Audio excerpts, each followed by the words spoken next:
Hi, I'm Ben, Hi, I'm Ashley. and we're here to talk about the privilege of passing. Ashley, what does this mean? So, passing is when someone in a non dominant sphere passes as someone in the dominant sphere. We want to talk about the privilege of passing because it is very salient for people who don't usually, whose identities don't pass in the heterodominant sphere. For example, we want to recognize that there are real material consequences and privileges associated with passing and failing to pass in regards to gender, sex, and sexuality.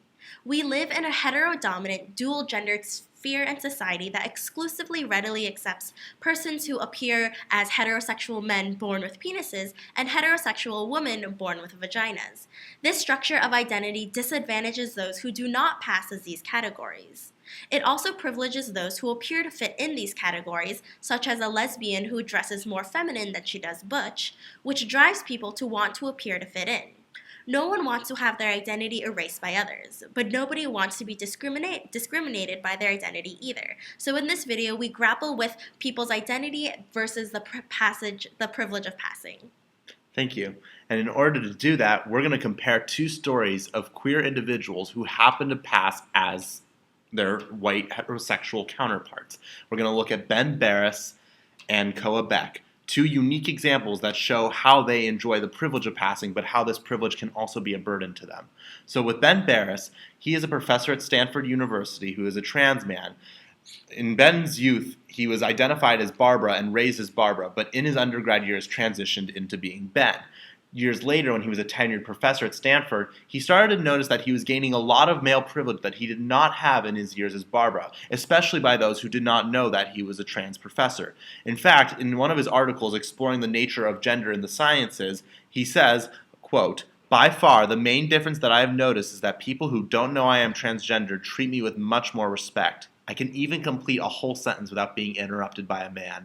The fact that he needs to pass as a cis male in order to be able to speak without being interrupted or silenced in the science community says a lot about the gendered notions of whether women can participate in the sciences, and more importantly, that by passing as a cis male, as evinced by his masculine demeanor, his facial hair, and other male marking qualities, he now gets a privilege that he didn't expect nor necessarily ask for, but is faced with anyways." And this relates to our film Paris is Burning that we watched in class, because the men in those films are very hyper effeminate, queer, colored individuals who don't get to enjoy the privilege of passing because of their identities, and therefore in their drag shows depict what it means to pass via their fantasies of being an account executive or any sort of other professional position that is associated with white male dominant culture. And since Ben is a white male who can pass as cis in academia, he is given these privileges that those who in Paris is Burning desire cannot have. So Paris and Burning is a great segue into our second example, which is the example of Koa Beck, a black lesbian woman who passes as white and heterosexual. She passes as heterosexual because she is a lesbian woman who happens to enjoy feminine clothes that the dominant society assumes appeal to the heterosexual male. Koa Beck also identifies as black but passes as a white woman.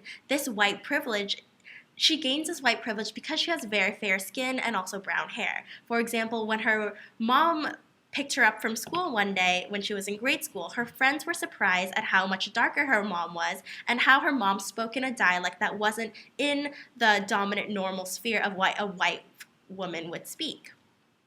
This intersectionality of race and sexuality shows how passing and privilege affects one's identity, or how one's identity is affected by this privilege. Now, Koa Beck has a great quote in which she says, "My privilege in passing reflects a racism and heterosexism that continues to flourish despite romantic notions that racial mixing and gay marriage will create a utopian future free of prejudices.